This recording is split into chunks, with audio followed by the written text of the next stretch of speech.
visi diskutuoja apie tą nekilnojamo turto mokestį. Tai aš dar kartą noriu labai aiškiai, kad būtų visiems aiškiai pasakyta. Nekilnojamo turto mokestis čia ES reikalavimas yra, kaip teigia politikai. Aš atsakymą žinau, bet aš noriu, kad jūs patvirtintumėt kaip auditorė. Ar čia vis tik tai Lietuvos sumanimas įvesti tokį nekilnojamo turto mokestį, tokį, koks jis siūlomas? ES nedavė mums reikalavimo, įsakmaus reikalavimo, kad mes turėtume tokį nekilnojamo turto mokestį, kokį dabar siūloma per reformą. Apskritai jinai neteikė tokio reikalavimo, kad mes jį padidintume, pakeistume. Jie pateikė rekomendaciją ir įžvalgą. Mes matom, kad jūs galėtumėt turėti rezervų šitoj vietoj dėl geresnio biudžeto surenkamumo. Ir mes patys nusprendėm, pasitvirtinom programą, kad mes pakeisim mokestinę sistemą, kas liečia nekomercinį nekilnojamą turtą. Ir pasirodo, tai padaryta jau 21 metų, tas planas yra nuo 21 metų. Taip, bet tas planas nebuvo toks konkretus, kaip dabar eina projektas, tai buvo toks nekaltas. Mes pakeisim mokestinę sistemą nekomerciniam turtui ir nebuvo pasakyta, kad tai lies gyventojus. Tiesiog pasirinkta kategorija turto ir pasakyta, šita turto kategorija nepakankamai apmokestinta.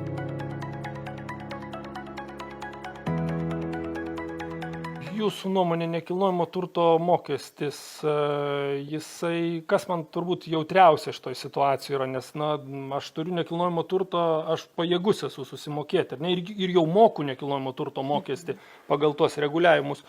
Jūsų nuomonė dabar, kuris siūlomas nekilnojamo turto mokestis, ar jisai mažins atskirtį? ES tarp kitko komisija apie tą atskirtį pasakė, pas jūs atskirtis yra didelė ir kita rekomendacija buvo imkitės priemonių, kad atskirtis mažėtų.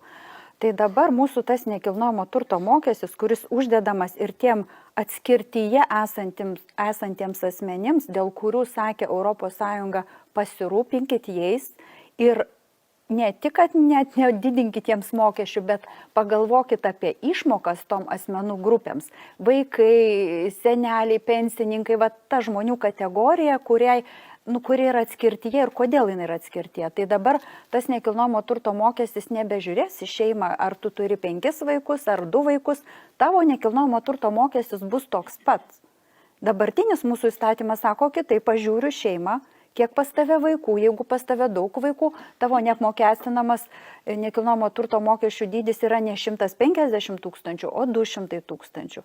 Tai pritarus projektui dingsta tokia savoka kaip šeima ir vaikai, atsiranda nekilnojamo turto objektas ir man visai nesvarbu, kas jame gyvena, bet pasakoma, jūs galėsit ištiesę ranką eiti pas savivaldybę ir sakyti, aš esu toje atskirtyje, socialiai remtinas, man sunku, ar jūs man galite sumažinti tarifą? Savivaldybė negalės panaikinti mokesčio, nes jai bus nustatytos ribos nuo 0,05 iki 4, bet jinai galės sumažinti tarifą.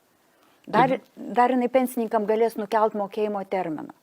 Tai žiūrėkit, tai dabar gaunasi taip, kad jeigu vyresnio amžiaus žmogus turi būstą, kuriame gyvena ten 20 ar 30 metų, ir tas būstas yra tokios, tą būstą apmokestins, jam neatsižvelgdami į tai, kad jis yra, reiškia, tarkim, pensininkas ir jis ką turės eiti į savivaldybę ir visi pensininkai į savivaldybę ištiestom rankom ir prašys mažinti tarifą. Taip, nes pradiniai versijai buvo pensininkams automatiškai, dabartiniai versijai pasakyta, kad tarp pensininkų gali būti turtingų pensininkų. Iš tikrųjų logiška, turtingų ir jiems nereikėtų daryti to atidėjimo, tai kiekvienas turės eiti ir prašyti, kad jam atidėtų nekilnojamo turto mokesčio mokėjimo terminą. Tai čia keli šimtai tūkstančių per Lietuvą eis ir prašys į skirtingas savivaldybės, prašydami atidėti terminą mokėjimui ir kaupsis, kol galų gale paveldėtojai susimokės, jeigu norės paveldėti turtą. Tokia logika. Logika tokia, bet bus infliacija, nuvertėjimas ir tas nekilnojamo turto mokesčio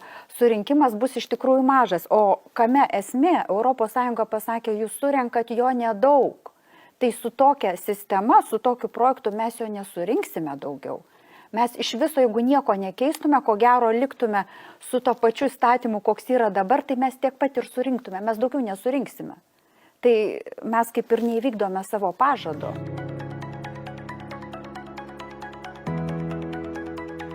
Tai vis tiek aš tada noriu, kad jūs paaiškintumėte, tai tikslas koks tada tokio mokesčio. Jeigu mes surinksim tiek pat, audrinam visuomenę ir kartu darom visuotinį tą turto mokestį ir apmokestinam dar ir tos, kurie yra labiausiai pažeidžiami, na, tiesiogiai neapmokestinam, nu, į ateitį galima nusikelt. Nu, vat, iš tikrųjų neaišku, nes iš vienos pusės sakoma, kad bus 0,05 tam pirmam pagrindiniam būstui ir liktai tu mokėsi nedaug, arba nu maksimum pradeda apie 1% kalbėti. Bet iš kitos pusės mes matom pažadą, kuriame sako, Lietuvos vyriausybė sako, mes pakeisim nekilnojamo turto apmokestinimą, nes norim surinkti daugiau nekilnojamo turto mokesčio, pačio mokesčio nuo BVP, nes taip ES rekomendavo. Mes patys jai pasižadėjome.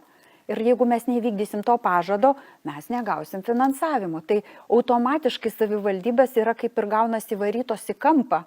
Jos turės nustatyti didesnius tarifus, jos negalės jų mažesnių nustatyti, nes mes neįvykdysim reikalavimo. Tai kitaip tariant, patys save įsivarom į kampą pasiūlydami kažkokį tai būsimą reguliavimą. Jo, patys. Ir toliau jau keliam rankas, rodom pirštų ES, sakydami, kad čia liepia jie mums. Na, situacija tokia visiškai neadekvati, turbūt kiekvieną sutiksime.